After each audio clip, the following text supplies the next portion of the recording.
नमस्कार बंधुरा तैरी करब आज एक निरामिष बेगुनेर पद। सामनेई आसছে पुजो। पुजोर समय किन्तु आमरा माझे मध्य एकटू निरामिष खाई, जेमन षष्ठीर दिन, अष्टमीर दिन, एसब दिने किन्तु एकटू निरामिष रान्ना बाड़ीते हय। तो आज थेके शुरू करब एकटू एकटू करे आमी पुजोर रेसिपि आपनादेर साथे शेयार करार। तो बेगुनगुलोके लम्बा आमी बोटा समेत केटे रेखेछि। बोटाटा किन्तु काटबेन ना। एबार बेगुनेर मध्य स्वाद मतो लवण, हाफ चा चामच हलुद गुड़ो और हाफ चा चामचेरो कम दिलाम एकटू लंकार गुड़ो और सामान्य एकटू चीनी दिए बेगुनटाके माखिए निচ্ছি। आजकेर এই বেগুনের রেসিপির নাম হচ্ছে বেগুন সিরাজি। খেতে কিন্তু অসম্ভব ভালো হয়। পেঁয়াজ রসুন ছাড়া একটা অসম্ভব ভালো রান্না, যেটা ভাতের সাথেও ভালো লাগবে, আবার লুচি পরোটার সাথেও খেতে কিন্তু ভালো লাগবে। বেগুনটাকে ম্যারিনেট করে রেখে দিলাম। এবার কড়াই গরম হয়ে গেলে কড়াইতে দিয়ে দিচ্ছি সাদা তেল, যে কোনো হোয়াইট অয়েল দিয়ে দিলেই হবে। তেলটাকে ভালো করে একটু গরম করে নিয়েছি। এই গরম তেলের মধ্যে বেগুনগুলো দিয়ে দেবো ভেজে নেওয়ার জন্য। বেগুন ভাজার সময় আমি যে টিপসটা সবসময় দিই, বেগুনের তেল একদমই টানবে না যদি খোসার দিকটা আগে দিয়ে দেন। খোসার দিকটা আগে দিয়ে মিনিট খানেক রেখে দিয়েছিলাম। তারপরে আস্তে আস্তে বেগুনগুলোকে উল্টে পাল্টে একটু লাল করে ভেজে নেব। ঢাকা দেব না, নরম হয়ে যাবে। বেশি নরম হয়ে গেলে রান্নাটা ঠিকঠাক হবে না, সেই জন্য ঢাকা ছাড়াই বেগুনটাকে হাই হিটে লাল করে ভেজে নেব।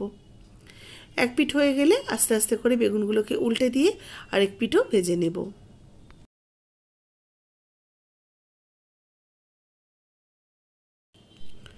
দু পিঠই ভালো করে বেশ ভেজে নিচ্ছি। বেগুনটা সুন্দর মতো সোনালি রং করে ভেজে নিয়ে এবার এই বেগুনগুলোকে তেল ঝরিয়ে উঠিয়ে রাখব।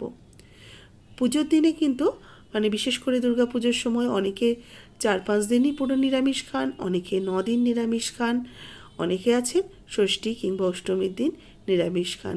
তো নিরামিষ রান্নাটা সবার আগে প্রয়োজন হয়, তার জন্য নিরামিষ রান্না দিয়ে শুরু করলাম পুজোর রান্না সিরিজ। এবার ওই ভেজে নেওয়া বেগুন ভাজার যে তেলটা রয়েছে সেই তেলে একটু কালো জিরে ফোড়ন দিয়ে দিলাম একটা টমেটো কোচানো। টমেটোটা একটু হালকা করে নাড়াচাড়া করে ভেজে নেব। টমেটোটা যতক্ষণ না নরম হয়ে আসছে একটু নরম করে ভেজে নিচ্ছি।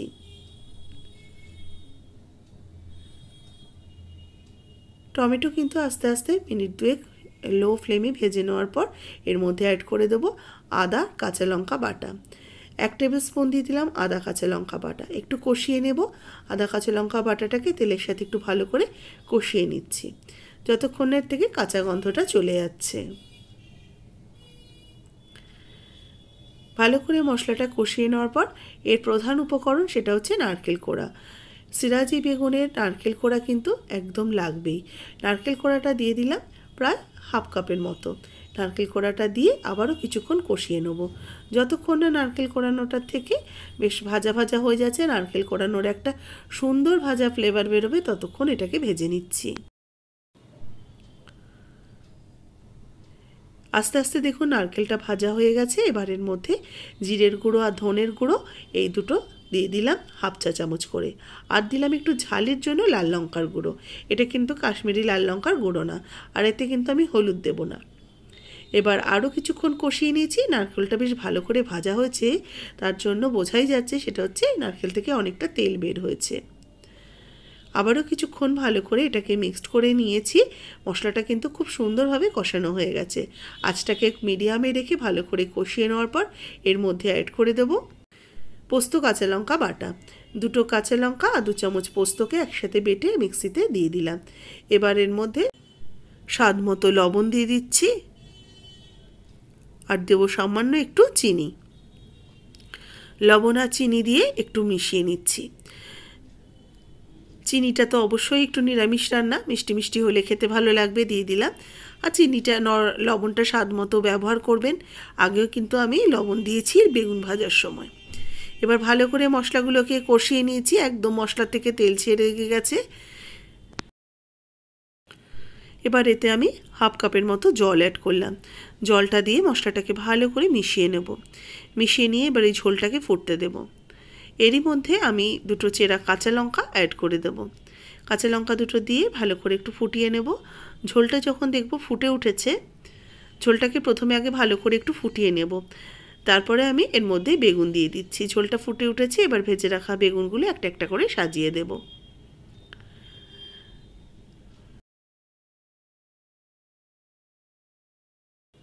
বেগুনটা দিয়ে এবার একটু হালকা হাতে মিক্সড করে নেব।